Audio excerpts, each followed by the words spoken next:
how Higgins does it. Oh, let me see Craig Drew. Previously on Launch Control. A welcome break in the race calendar found the entire team back in Vermont. A rare chance to regroup and prepare for the final push to the end of the season. A hectic back-to-back schedule across the country. Although it does look seamless on the outside and everything's working great, we're like a duck on water. The legs underneath the water are going like crazy to keep up with it. The break gave the team time for family, fun, and a one-off event in Canada to test their Subaru against fresh European competitors. Carpentier slotted out behind his Dixon in the Subaru, and that was how they finished. We came here and we mixed it up, and we had 2 heat wins on our first try, and it was a successful test for us. Party tonight, hey! But that time is behind them. The 2 rally Subarus are in Detroit Lakes, Minnesota. And the 2 Rallycross cars have arrived in Daytona, Florida. The mid-season break is over. It's time to compete. This is Launch Control.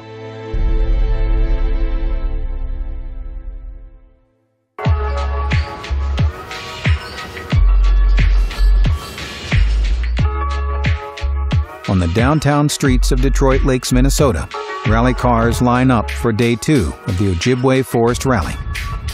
With the Rally America Championship already sewn up by David Higgins, each remaining rally is an all-or-nothing battle for the win. I think if anything, it's going to get harder to beat David now that he's clinched the championship because he's got nothing to lose. The guy's going to be going flat out. Christy and I got to beat him. Might be a little optimistic, but I think we got a shot. I'm not going to let him have it. He's got to fight for it, so nobody ever gave me one easy.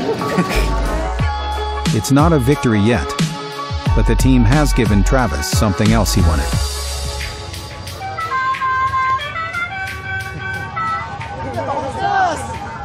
Travis has got a thing about having a Dixie horn, and he's been going on and on and on about it for weeks. So we decided, since he's been a good boy, we'd fit the Dixie horn to the car. I had a bet with this guy that if we finished the first race on the podium, they'd put it in, but they didn't put it in. So then I had a bet that if I ever beat this guy, they'd put it in. Well, I haven't done that, but maybe I haven't crashed any cars this year, so maybe it's a thank you. It's all smiles for now. Thanks, guys! But they'll soon have their race face on. In Daytona, the Rallycross team is already preparing for their second day of action. Bucky Lassick sits down with engineer Michael Zotos to discuss and improve their race setup. If we go by the data, the RPM goes up because the car is spinning, stays stationary. Why am I not moving?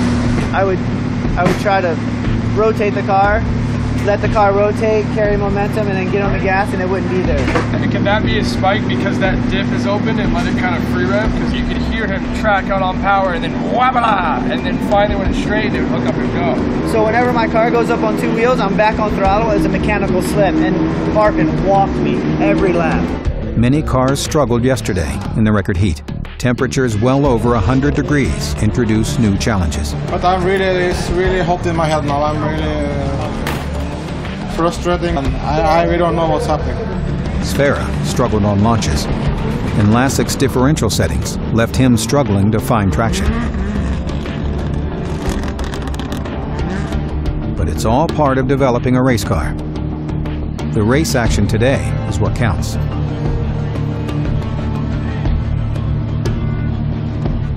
They take to the track for morning practice. Just 3 short laps to see if their modifications have worked. Otherwise, it could be a long, hot day of racing.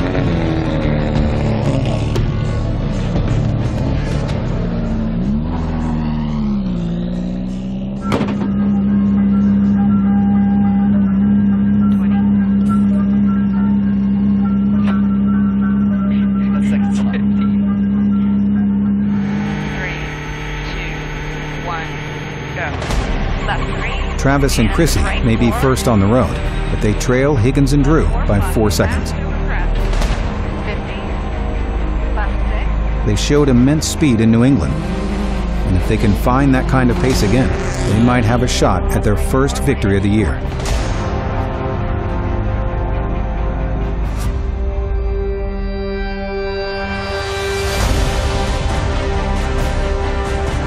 For the number 75 team, the mission is very different. They have had as successful a season as anyone could hope for, but they aren't about to back off. David and Craig never want to lose. Travis and Chrissy always want to win. Right 4 plus, 50. Flat crest, 60. Right 4. 2 stage wins means Pastrana is keeping Higgins on his toes. Left 5, 100. Right 6 in over crest, then. Flat crest, 180. Big crest, 65. Left 4 minus. By midday, Pastrana is only down by 9 seconds. With the 199 car nipping at their heels, there is no way they can cruise to victory. Their pace is simply too closely matched. Into the night, and the battle rages on. Both teams will complete over 70 miles of competitive stages and end the day with less than 30 seconds between them. It's anybody's rally to win. In Daytona, both cars return from practice. Sfera's issues seem resolved. It's early yet, but the team is hopeful they've found a solution. We found that the water spray wasn't working on the radiator, so the temperatures were coming up. So we've corrected that, and the temperature should be low and the power should be there. Bucky's setup changes were successful, and he's more than pleased. Much better, much better. Nothing like a stiff diff in the morning. The cars and drivers are ushered to the infield for the opening ceremonies.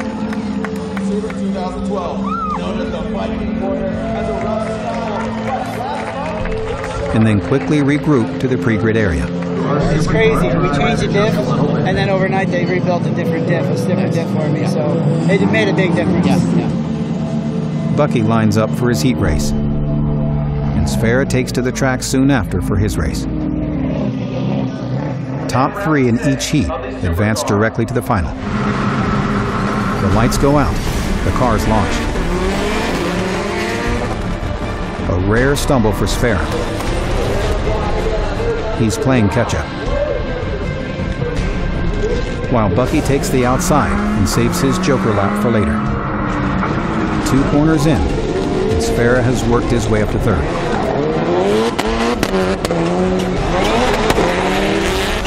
Lassick lands a lucky break after a 3-car pileup at the hairpin allows him to make a pass around the outside. Sfera isn't so lucky. His hard work is lost when his Subaru stalls and won't restart.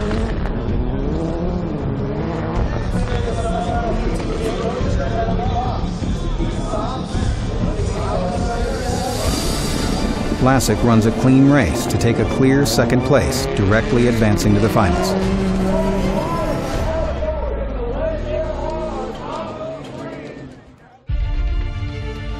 In Minnesota, fans fill the forest for the final day of the rally.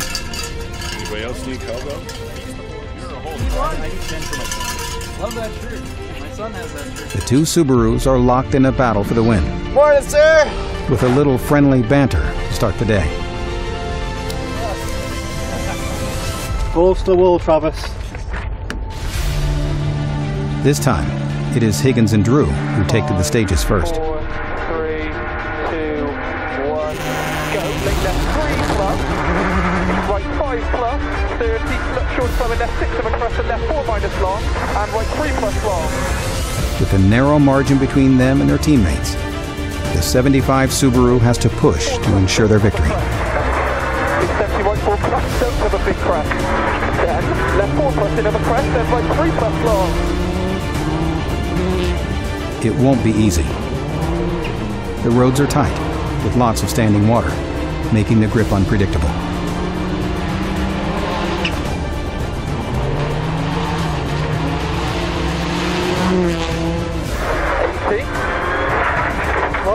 Left 3 plus long opens, 100. Well done. Left 3 plus long opens, 100.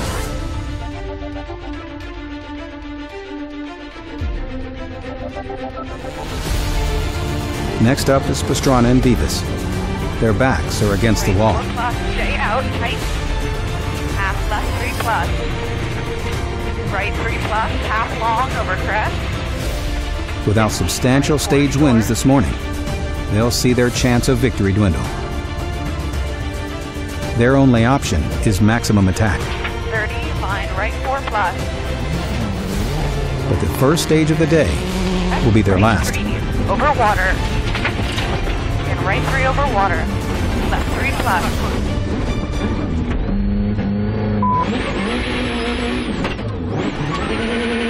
We're done.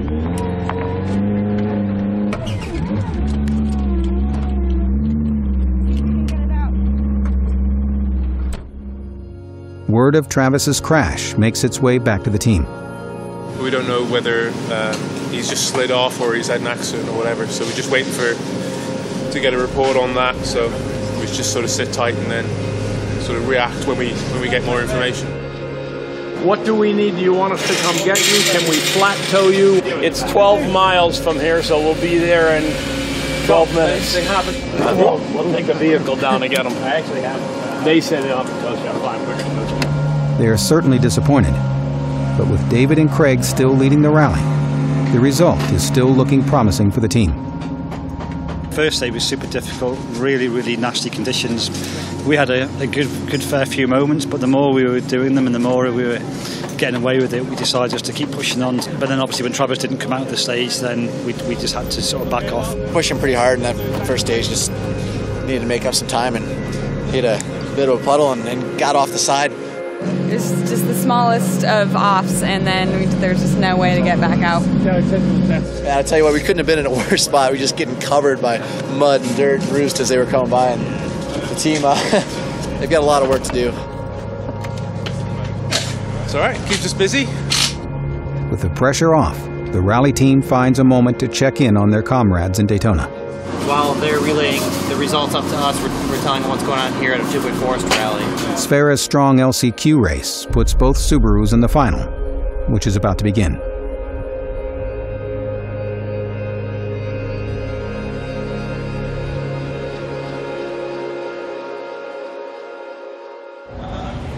It has been a hard 2 days for the Rallycross team. Constant car setup changes and extreme heat have taken their toll. But it was all worth it. Both cars in the final is proof of their perseverance.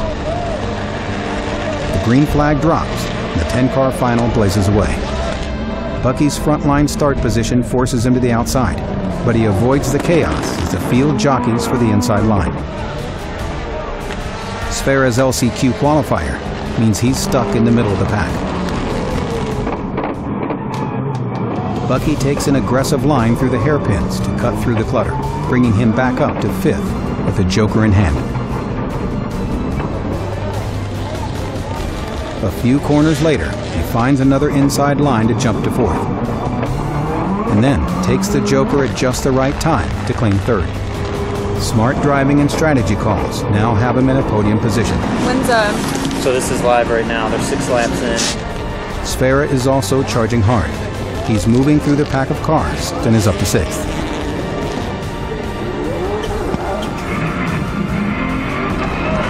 Vlasic runs lap after solid lap, but Tanner Faust is putting on the pressure.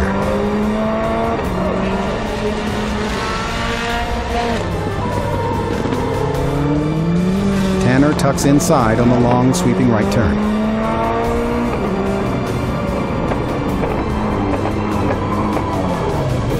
Vlasic counterattacks and takes his podium spot back. He got it back. Oh, he did? And he's done the joker. Sfera keeps pushing and runs up to 5th, but will run out of laps to make up more ground. Yeah, you can. Bring it in, bud. Bring it in.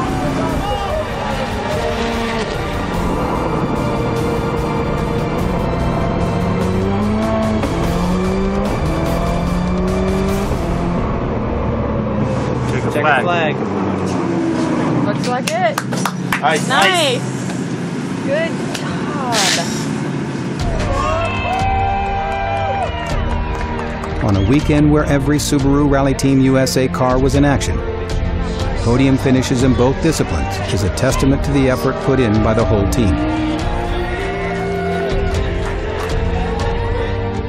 David Higgins completes his 6th victory of the season with some sideways fun on the final stage of the event, followed by his teammate Pastrana, whose car was repaired simply to put on a show for the fans.